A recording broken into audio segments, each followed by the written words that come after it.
Common use ആണെന്ന് പറഞ്ഞിട്ട്, അതായത് കോമൺ ആയിട്ട് എല്ലാവരും യൂസ് ചെയ്യുന്ന ഏരിയ ആയതുകൊണ്ട് അവർ അത് ഇൻക്ലൂഡ് ചെയ്യുന്നു പറഞ്ഞിട്ട് അതിൻ്റെ ഒരു ടാക്സ് നമ്മൾ കൊടുക്കേണ്ട ഒരു ഗതികേട്ടിലാണ് വന്നിരിക്കുന്നത്. കോർപ്പറേഷൻ ചെന്നിട്ട് പറഞ്ഞിട്ടും ഇത് തിരുത്താൻ അവർ എന്തും തയ്യാറാവുന്നില്ല.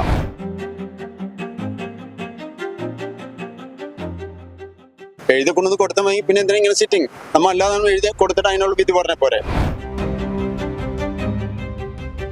പക്ഷെ എന്നിട്ടും അവർക്ക് നിർബന്ധിതാവസ്ഥയിൽ അവര് ഈ ഉദ്യോഗസ്ഥർ പറയുന്നത് എന്താണോ അതും കേട്ടിട്ടാണ് അവര് അതിന്റെ ഉത്തരവിട്ടിരിക്കുന്നത്. അവർക്ക് ട്രെയിനിങ് കൊടുത്താൽ നന്നായിരിക്കും എനിക്ക് ഒരു ഒപ്പീനിയൻ ഉണ്ട്. അങ്ങനെ കൊടുത്തു കഴിഞ്ഞാൽ ഒരു പക്ഷേ കുറച്ചുകൂടി നന്നായിട്ട് അവർക്ക് നടത്താൻ പറ്റും.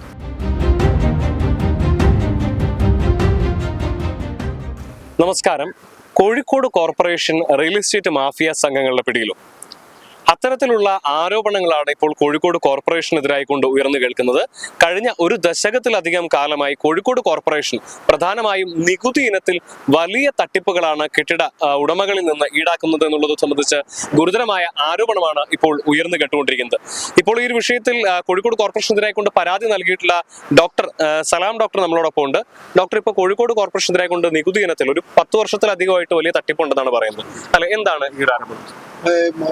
വെച്ചാൽ കഴിഞ്ഞ 10-12 കൊല്ലമായിട്ട് നമ്മുടെ കോഴിക്കോട് കോർപ്പറേഷൻ മാത്രമല്ല, എനിക്കൊന്ന് ഒട്ടുമിക്ക കേരളത്തിലുള്ള ഒട്ടുമിക്ക കോർപ്പറേഷനുകളും മുനിസിപ്പാലിറ്റികളിലും നമ്മുടെ ഫ്ലാറ്റുകൾ കേന്ദ്രീകരിച്ചിട്ടാണ് കൂടുതൽ ഈ പറഞ്ഞ തട്ടിപ്പ് നടന്നുകൊണ്ടിരിക്കുന്നത്.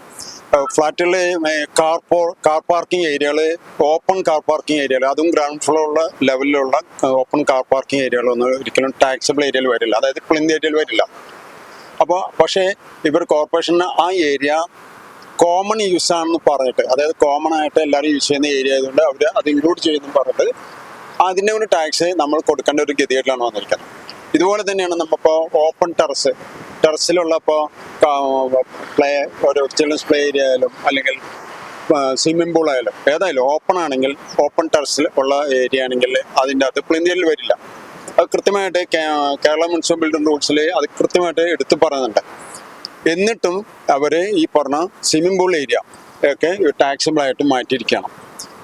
അതിന് ഓരോ റീസൺസ് അവർ പറയുന്നത്. പക്ഷേ ഇതിനൊരു ദുരിതം എന്ന് വെച്ചാൽ ഇങ്ങനെ ടാക്സബിൾ ഏരിയ ആക്കി മാറ്റുന്ന ഒറ്റ കാരണം കൊണ്ട് ഈ സ്വിമ്മിംഗ് പൂൾ ഏരിയ മറ്റൊക്കെ ഇപ്പോൾ ഇവിടെയുള്ള കഴിഞ്ഞ 10 കൊല്ലമായിട്ടുള്ള എല്ലാ ഫ്ലാറ്റുകാരും, ഒട്ടുമിക്ക ഫ്ലാറ്റുകാരും ആ ഏരിയ നമ്മുടെ സെയിലബിൾ ഏരിയയിലേക്ക് ഉൾപ്പെടുത്തിയിട്ടാണ് നമ്മൾ വിറ്റുകൊണ്ടിരിക്കണം. അവർ ഒരിക്കലും ചെയ്യാൻ പാടില്ലാത്ത ഒരു തെറ്റാണ് അവർ ചെയ്തുകൊണ്ടിരിക്കുന്നത്.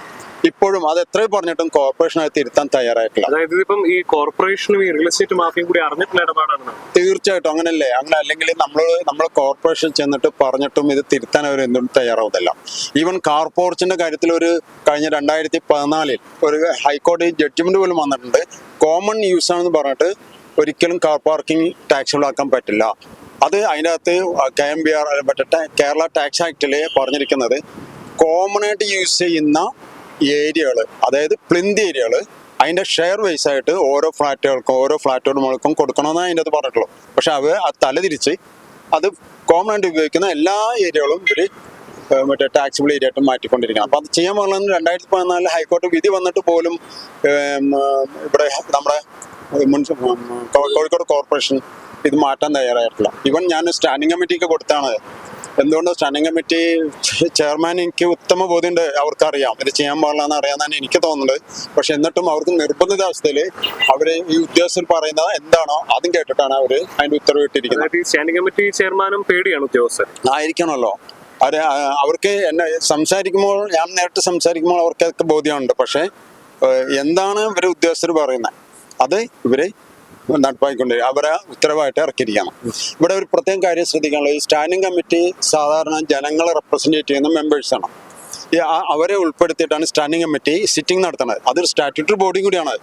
നമ്മുടെ ഗവൺമെന്റ് എടുത്തിരിക്കുന്ന ഒരു നിയമപ്രകാരം ഇവർക്ക് ഒരു ചെറിയൊരു മിനി ഒരു കോടതിയാണ് അവര്. അവിടെ നമ്മളിപ്പോ ഞാൻ കൊടുത്ത പരാതിയായിട്ട് ബന്ധപ്പെട്ടിട്ട് അവിടെ ചെന്ന് കഴിഞ്ഞപ്പോ അവിടുത്തെ ഈ പറഞ്ഞ വൃത്തിയായിട്ട് ചെയ്യുന്ന ഉദ്യോഗസ്ഥർ അതിന്റെ ഉള്ളിൽ തന്നെ ഉണ്ടല്ലോ, അവരെ വിളിക്കുമല്ലോ. പക്ഷെ ഇവര് പറയുന്നത് വെച്ചാല് എന്താണ് പറയാനുള്ളത് അത് നിങ്ങളെ എഴുതി കൊണ്ടുവന്ന് കൊടുത്താൽ മതി എന്നാണ് അവർ പറയാം. പറയാനായിട്ട് സ്വാതന്ത്ര്യം ഇല്ലാത്ത പോലെയാണ്. എഴുതി കൊണ്ടുവന്ന് കൊടുത്താൽ മതി, പിന്നെ എന്തിനാ ഇങ്ങനെ സിറ്റിംഗ്? നമ്മൾ അല്ലാതെ എഴുതി കൊടുത്തിട്ട് അതിനുള്ള വിധി പറഞ്ഞ പോരെ. അപ്പൊ അതുപോലും മര്യാദക്ക് പറയാൻ അവർ സമ്മതിക്കുന്നില്ല. ഇവിടെ ഒരു കാര്യം പ്രത്യേകിച്ച് പറയാനുള്ളത്, ഇവര് സ്റ്റാൻഡിംഗ് കമ്മിറ്റിയുള്ള മെമ്പേഴ്സ് ടെക്നിക്കലി ക്വാളിഫൈഡ് ആവണമെന്നില്ല. ലീഗലിയും ക്വാളിഫൈഡ് ആവണമെന്നില്ല, കൗൺസിലർമാരായിരിക്കും. കൗൺസിലർമാരായിരിക്കും. പക്ഷെ അവർക്കൊരു ട്രെയിനിങ് ഓരോ കോർപ്പറേഷൻ പുതിയതായിട്ട് വരുമ്പോൾ അവർക്കൊരു ട്രെയിനിങ് കൊടുത്താൽ നന്നായിരിക്കും എനിക്ക് ഒരു ഒപ്പീനിയൻ ഉണ്ട്. അങ്ങനെ കൊടുത്തു കഴിഞ്ഞാൽ ഒരു പക്ഷേ കുറച്ചുകൂടി നന്നായിട്ട് അവർക്ക് നടത്താൻ പറ്റും. അത് ജനങ്ങൾക്ക് ഉപകാരപ്പെടുന്ന രീതിയിൽ. അല്ലെങ്കിൽ ഇത് നടത്തുന്ന ഒരു കാര്യമില്ല, ഒരു 8 മാസം എൻ്റെ വേസ്റ്റായി. ഞാൻ എന്തുകൊണ്ടാണ് ഇത് കൊടുക്കാൻ കാരണം വെച്ചാൽ ഓംബുഡ്സ്മാനിൽ കൊടുക്കാൻ ചെല്ലുമ്പോൾ ഇവിടെ കഴിഞ്ഞിട്ട് അങ്ങനെ ചെല്ലാൻ പറ്റുള്ളൂ. ഇങ്ങനെ ഒരു സംഭവം അവിടെ ഉള്ളതുകൊണ്ട് ഓംബുഡ്സ്മാൻ എടുക്കണമെങ്കിൽ ഇവിടുത്തെ ഉത്തരവ് കിട്ടണം. അതിനുവേണ്ടി വന്നതാണ്. പക്ഷെ അത് വഴിപാട് പോലെ നടത്തുന്നതാണ് എനിക്ക് തോന്നുന്നത്. യാതൊരു ഉപകാരം അവിടെ ഇല്ല.